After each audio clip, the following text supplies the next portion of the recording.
Messenger, how to appear offline. Hey everyone, welcome back to our channel. In today's video I will guide you on how you can appear offline on Messenger, so make sure to watch the video till the very end.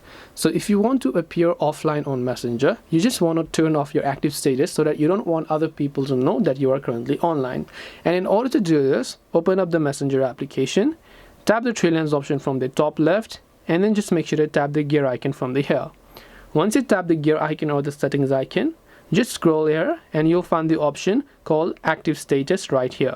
So you can see show when you're active together. You can either turn that toggle off or show when you're active. This will completely turn off your active status over here until you change it, of course. But as a result, what happens is that when you appear offline to others, they are also going to appear offline to you, which means you will also not be able to see other people's active status, because this works both ways.